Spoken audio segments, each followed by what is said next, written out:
canaltro.com.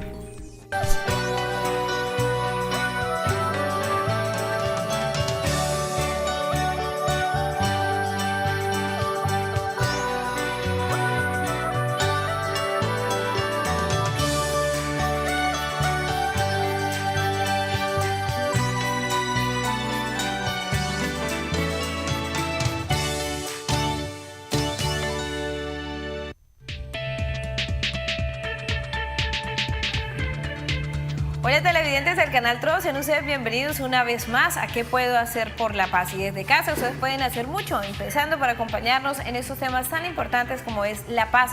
Estamos hablando de paz en norte de Santander, paz en Colombia. Hoy el tema especial, desarrollo social y económico de posconflicto. Y están con nosotros dos invitados también especiales que estarán con nosotros acompañándonos durante esta emisión, hablando sobre este tema importante. Y es Bernardo Nicolás Sánchez García, director de Maestría en Paz, Desarrollo y Resolución de Conflictos de la Universidad de Pamplona. Gracias por estar con nosotros, Bernardo. Muchas gracias. Estoy igualmente muy agradecido de compartir este espacio.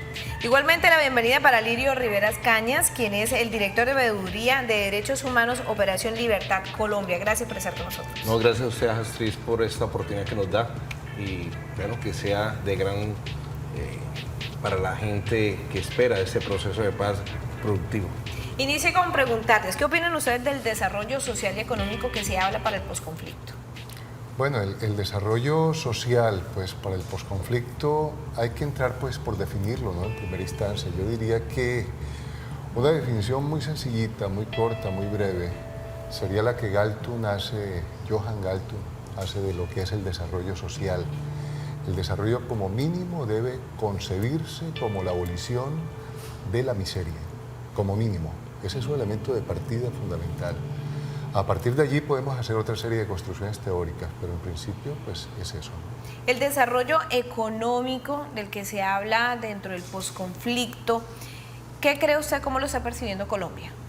Bueno, en este momento vemos totalmente la realidad de una pobreza en nuestro país. Hablamos de un proceso, de un posconflicto hacia la paz, pero en la realidad nuestra población, nuestras víctimas siguen en ese punto de miseria, de pobreza. Es donde invitamos al gobierno de verdad a empezar a analizar aquellas personas que fueron desplazadas, aquellas personas que perdieron sus tierras, sus seres queridos y que siguen en la pobreza en Colombia. Es importante que el gobierno empiece a analizar y a ver las falencias que ha venido sucediendo durante todo ese tiempo para poder entrar en realidad a un proceso de posconflicto y para poder llegar a la paz que los colombianos anhelamos en este momento. Hablábamos antes de entrar sobre la palabra posconflicto realmente. Expliquémosle a nuestros televidentes por qué la palabra no es tan simpática al momento de usarla. Bueno, el tema es que hay que entender los significados de las expresiones, ¿no? La palabra posconflicto como tal, si entendemos desde un paradigma positivo al conflicto, pues el conflicto es un elemento inherente al ser humano como tal. Es decir, siempre el ser humano tendrá conflictos. Por tanto, hablar de posconflicto, pues en teoría no existe el posconflicto. Si vamos a hablar de un posconflicto o de un posacuerdo, pero en el caso del posconflicto, pues tendríamos que ponerle un apellido, y sería posconflicto armado para el caso específico, concreto, del caso colombiano, del caso nuestro. Pero como tal, posconflicto, pues en sí mismo la expresión es errada, ¿no? La expresión no reúne todos los elementos para decir ese es el significado que queremos darle a esta coyuntura que tiene el país. ¿Algo para agregarle, Lirio? A ver, no, yo comparto la idea del profesor, es decir, es clara y tenemos que separar esa palabra del posconflicto. Cuando hablamos en ese momento, antes de entrar al CEP, es como seguir pensando que la humanidad o el ser humano sigue en ese conflicto. Es decir, deberíamos darle otra connotación más importante al tema de posconflicto. Bueno, pues yo los invito a ustedes, Bernardo y a Lirio, a que conozcamos otra historia más en nuestro país, situaciones que se viven, personas que pese al conflicto siguen creyendo en que vale la pena luchar por la paz en Colombia. Conozcamos la historia de Anadilia San Juan García, una desplazada más de nuestro país por la violencia. Pues la verdad, desde la edad de 11 años nosotros somos desplazados. Mi mamá tenía una casita más acá de Santinés, más acá de Huachica. Y nos venimos para acá porque un día en la mañana llegaron, creo que la guerrilla del ELN, que iban con capuchas, decía ELN, yo me acuerdo, yo tenía 11 años cuando eso. Entonces mi mamá se vino para acá, para Ocaña, compró una casita ahí en la Santa Cruz.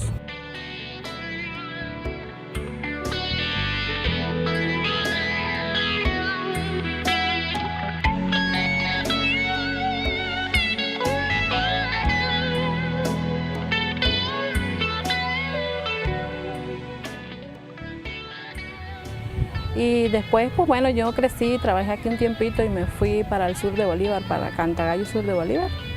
Y de allá pues trabajaba cocinándole a obreros. Bueno, y de allá fue que ya yo salí desplazada ahorita del 2009. Cuando la primera vez se llevaron a un hermano mío y se llevaron a otro medio hermano. A uno lo soltaron y a los 3 meses lo soltaron, la guerrilla. Y al otro sí apareció muerto como a los 15 días por allá, por las montañas esas. Total, mi mamá ni mi papá lo enterraron porque no se supo más nada. Pues yo recuerdo eso, que ese día llegó la guerrilla a la casa como a las 5 de la mañana y se llevaron los hermanos míos y mi mamá pues enloquecida y que pues como ella tenía la mamá aquí, la mamá o sea, mis abuelos vivían en el barrio Cristo Rey y nos venimos para acá. Y desde la edad de 11 años nos criamos ahí en la Santa Cruz. Pues allá yo me fui porque hace poco yo me fui para allá porque mi mamá murió va a cumplir 13 años ahorita en julio. Y ella dejó una niña pequeñita que yo la crié, una hermanita mía, entonces yo la crié a ella. Y pues como yo no tenía trabajo aquí ni nada de eso, pues a mí una amiga me dijo, vámonos por allá, que allá te pones a trabajar, allá cocinás y todo eso. Pues yo me fui para allá. Y estando allá, pues como nosotros nos daban una chocita para dormir y eso, entonces es que ahí dormía yo, pero siempre la guerrilla llegaba a llevarnos y nos maltrataron y muchas cosas. Ellos llegaron un día, una noche, como a las 2 de la mañana y nos sacaron a todos y nos quemaron los ranchitos donde nosotros vivíamos, nos lo quemaron.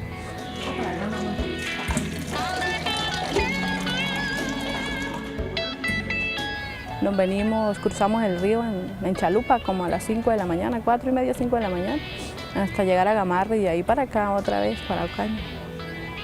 No, pues muertos y muchos niños sufriendo y qué. O sea, uno enloquece ahí porque uno no sabe para dónde coger. La verdad, yo me acuerdo que yo salí con el medio embolate de la gente que para allá y para acá. Yo salí, fue a la orilla del río y usted sabe que eso de ahí cerquita. Y yo me monté, yo me acuerdo que yo salí fue sola de allá, yo de las demás no volví a saber más nada, con las muchachas que yo me había ido, no volví a saber más nunca de ellas. Mucha violencia, porque por allá cada rato salía la FARC y qué, paramilitares y todo eso, se veía mucha violencia. Eso es lo que yo le puedo decir. Imagínense, yo aquí pues dejaba a la niña que cuando eso tendría por ahí que como unos 12, 11 años, ¿no? Como 10 años tendría mi hija mayor y mi hermanita, ella le lleva 2 años a mi hija. Y yo las dejaba aquí cuidando porque yo las había colocado aquí a estudiar, entonces pues a mí me tocaba trabajar. Y continuamos televidentes en qué puedo hacer por la paz. Y mucho, como lo hemos dicho desde un principio, cuando se inició este espacio fue para eso, para lograr estructurar un poco más a nuestros televidentes, a los habitantes del Gran Santander sobre este importante tema de qué podemos hacer por la paz en esta zona nororiental de Colombia. Ustedes escucharon ya la historia, fueron testigos de la historia de Anadilia San Juan García, una mujer desplazada por la violencia que infortunadamente tocó su familia. Hay situaciones en esa, y escuchábamos en unos apartes de la entrevista, que decía, me voy de pronto para otro lugar y allá me voy a poner a cocinar o a vender cosas. ¿Por qué siempre las personas desplazadas terminan en otros oficios diferentes a los que vienen de casa? Terminan de pronto, en el caso en Cúcuta, terminan en los semáforos, terminan de vendedores ambulantes, o sea, esa situación que viven ellos, social y económica, totalmente crítica. Bueno, el testimonio que hemos visto pues es un testimonio crudo de una realidad que padece el país, donde tenemos más de 7 millones de víctimas, pues naturalmente esto es durísimo. El por qué estas personas revictimizadas muchas veces a los 11 años, desplazadas en principio, y posteriormente a una edad pues un poco más adulta, nuevamente desplazada, pues es doloroso de verdad que pues tenga que llegar a una ciudad que desconoce, a una ciudad pues que en la que pues no va a estar realmente en su contexto, digamos, a hacer otras cosas totalmente diferentes a las que muy seguramente hacía en su lugar de origen, ¿no? De donde fue desplazada. ¿Qué es lo que ocurre? Es un problema de desarrollo, indiscutiblemente, porque no se le da a las personas la posibilidad, la oportunidad de desarrollar todos esos potenciales que tiene, de desarrollar sus capacidades. Entonces, naturalmente, termina siendo pues oficios y trabajos que son pues mínimos, ¿no? Elementales, dentro de una oferta o un mercado laboral que no, y una sociedad que no ha dado la posibilidad y la oportunidad a que todos pues desarrollen esas potencialidades que tienen. ¿Qué versión le da usted a esta situación, a esta crisis que viven ellos? Pues la realidad, comparto lo que habla el profesor, pero vemos la falta de garantías también del gobierno a esas personas cuando han sido desplazadas por la violencia que vivimos en Colombia, y cómo la necesidad de esta mujer, y pues obvio se supera también en el sentido porque pues sale por unos hechos de violencia que vive la familia, y vemos en la actualidad cómo aquellas víctimas del conflicto armado, y tú lo hablas ahorita, tienen que llegar a ser vendedores informales, tienen que llegar en los semáforos a trabajar, a limpiar los vidrios de los vehículos, a vender pipas, dulces. Pero mira que esas personas no tienen garantía de superarse. Es decir, el Estado, el gobierno no les dan esa garantía necesaria. ¿Y cómo podemos llegar a un acuerdo de paz cuando la verdad las víctimas están pasando por una necesidad? Tienen hambre, sus niños no van al colegio, ¿sí? Si tú miras y haces un estudio, la mayoría de esos niños, hijos de esos padres que les tocaron que abandonar sus tierras, mujeres que están solas porque sus esposos fueron asesinados, sus hijos no tienen garantía para poder llegar. Y lo digo con autoridad propia, porque ese es mi trabajo en tema de veeduría y derechos humanos, asistir a muchos lugares de nuestro departamento, barrios, asentamientos humanos, donde estas personas están esperando ese plan de vivienda, que en algunos, pues obvio que ese gobierno lo ha hecho en realidad, pero no ha cubrido, no se ha cubrido toda la necesidad de la población víctima. Y cómo ellos llegan a esos sitios a buscar construir una casa artesanal, y sus hijos no pueden llegar al colegio tampoco, ¿sí? Es cuando vemos la verdad, la necesidad de esta población víctima del conflicto armado en Colombia. ¿Cuál debe ser la prioridad en ese momento para el gobierno nacional cuando hablamos de desarrollo social y económico para las personas después de que se firme un acuerdo de paz? La paz tiene que pasar por el desarrollo, indiscutiblemente. El desarrollo social significa elevar la calidad de vida de la gente, fundamentalmente. Y a partir de allí, el Estado tiene que establecer una serie de políticas que permitan que efectivamente la gente pueda superar esos niveles de pobreza, esas grandes brechas que hay en nuestro país, esas desigualdades, esa ausencia de educación, de salud, toda la cantidad de problemas sociales que tenemos hoy en día, que se ha vuelto pues un caos, el tema de salud, el tema de educación, y sobre todo el abandono que han tenido tantas regiones en el país. Entonces, en ese sentido, eso hace parte de una modificación y muy seguramente casi que un cambio de estructuras que permitan realmente que el desarrollo se haga tangible y que ese desarrollo signifique mejoramiento de la calidad de vida de las gentes. Alirio, usted que ha tenido contacto de pronto con las víctimas, ¿usted cree que si el gobierno llega con soluciones sociales y económicas a las víctimas van a creer en el proceso más de lo que están creyendo de pronto en ese momento?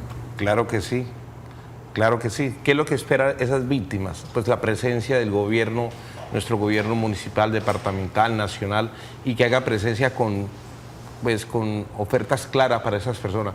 Empleo, educación, salud. El profesor hablaba cuando hablamos de la economía, la parte social, buscaríamos una igualdad. Y si la hay, yo creo que la gente sí va a creer de verdad en el proceso de paz. Vamos a ver nuevamente a la historia de Anadilia San Juan, que tiene su segunda parte en este especial de ¿Qué puedo hacer por la paz?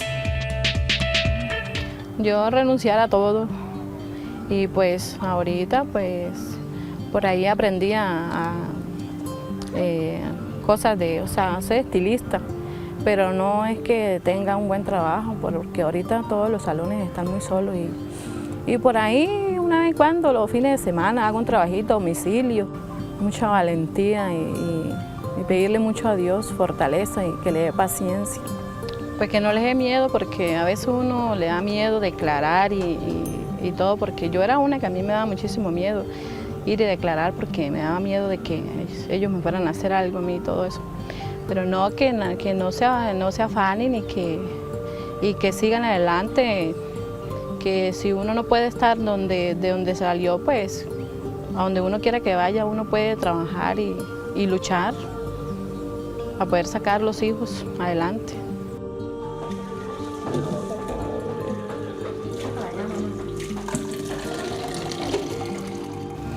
Pues yo he trabajado en casa de familia, haciendo aseos. Ahorita último hago peinados, tallitos, corto cabello, hago cortes. Hace como unos 6 años atrás a mí me da mucho miedo, pero ahorita no. Yo ahorita trabajo en lo que me salga y para adelante, sí, con la alegría de vivir. ¿Qué le motiva? Pues yo les digo que no, que no les dé miedo y que sigan adelante, que no les paren bolas, pues igual uno es muy bravo lo que le ha tocado a uno sufrir y yo pues, ¿quién más que yo para saber? Y no, que seguir adelante y trabajar y pedirle mucho a Dios y que por los hijos es que uno tiene que seguir adelante por ellos y pedirle mucho a Dios, mucha fuerza y paciencia, sobre todo paciencia, porque a veces uno pues quisiera trabajar y cuando uno no es estudiado, pero para todo hay trabajo. Tremenda la situación que vive Anadilia San Juan García.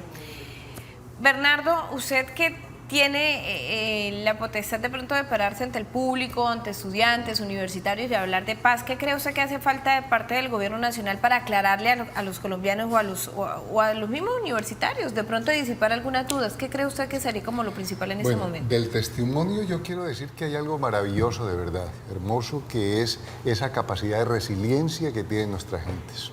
Total. Eso, renacer de las cenizas, construir una vida, sacar sus hijos adelante, eso es maravilloso, es extraordinario. Entonces eso tiene un factor pues importantísimo. Con respecto a lo que tú dices, pues el Estado tiene que preocuparse mucho más. Realmente las políticas públicas tienen que orientarse a que las personas que han sido víctimas de este conflicto tan prolongado, pues se sientan acompañadas, que realmente el desarrollo llegue a cada una de ellas, que pueda pasar ese abandono en el que han estado sumidas, esa ausencia de educación, esa ausencia de salud, esa ausencia de elementos que permitan que la autoestima incluso de la gente pues suba. Entonces es importante hacer todo un trabajo a nivel psicosocial, bien lo decía Alirio hace un momento, que permita y que contribuya a que realmente la calidad de vida de las personas pues pueda mejorar. Así es, nosotros nos vamos a una pausa comercial, pero ya regresemos con más de ¿Qué puedo hacer por la paz? Gracias, televidentes, por continuar con nosotros. Alirio, usted que tiene ese contacto también directo con las víctimas, cuando habla con ellos, ¿siente de alguna manera que pese a que el Estado ha estado ahí de alguna forma para tratar de aliviar un poco sus penas, hace falta más de ellos para que dejen de ser víctimas y dejen de ser vistos como víctimas todo el tiempo en Colombia? A ver, sí.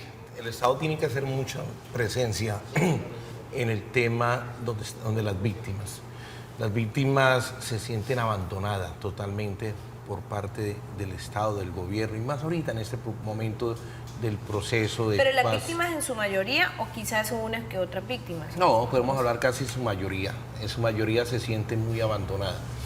Y solamente no hablemos de las víctimas también, porque el pueblo colombiano también ha sido víctima de esta guerra que hemos vivido, ¿sí? Y hay un momento que nos sentimos abandonados. Ellos esperan de verdad un resultado real y serio del gobierno en cumplimiento de las promesas que el gobierno tiene en su ley 1448, ¿sí? Que sea más claro. Ellos reclaman y exigen sus derechos.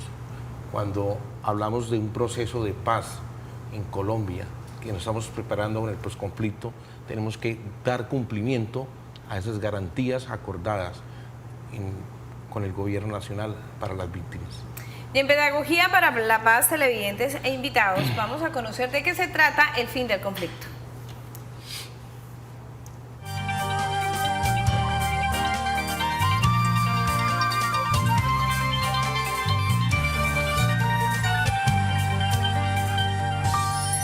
El fin del conflicto tiene en esos primeros pasos a la dejación de las armas el acuerdo bilateral del cese al fuego. Una vez esto se ejecute, las partes comienzan a entablar negociaciones mucho más profundas en lo que tiene que ver en resolución de derechos sociales, colectivos y demás. Finalmente, las dos partes firman un acuerdo donde no se vuelven a agredir, en donde se dejan las armas con los de países de verificación y comienza a instaurarse la paz que se ha denominado paz territorial.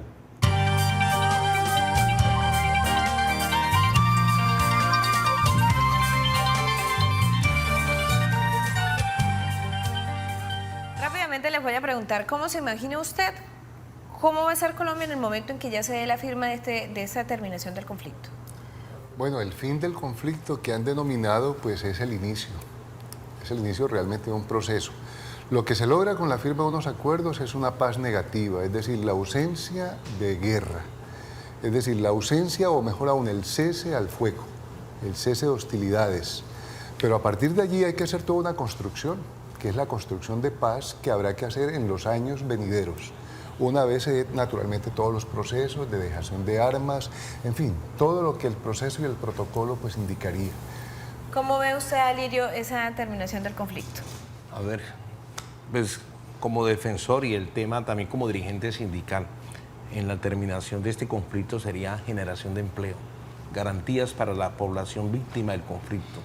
Si tenemos esas garantías, podemos hablar de que habrá paz y que sería de verdad, lo podemos ver como un triunfo a ese proceso que el gobierno inicia y que terminaría pues con el acuerdo de paz firmado de verdad, pero que en Colombia, cuando hablemos de paz, es cuando esas familias de verdad tienen con qué comer, con qué vivir, sus hijos tengan la educación y la salud. Entonces, desde ese punto de vista, diríamos que habrá paz en nuestro país. Alirio Rivero, muchas gracias por estar con nosotros, por haber estado acá en ¿Qué puedo hacer por la paz? Gracias a usted, Astrid.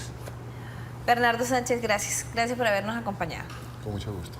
A ustedes televidentes, como siempre, pues gracias, simplemente invitándolos para que nos sigan acompañando en cada una de las emisiones de ¿Qué puedo hacer por la paz? Empiecen desde ya, desde casa, recuerden con sus comunidades, con su gente, con su familia, hagan paz desde este preciso instante. Los invito para que sigan con la programación del canal TRO y nos vemos en una próxima oportunidad.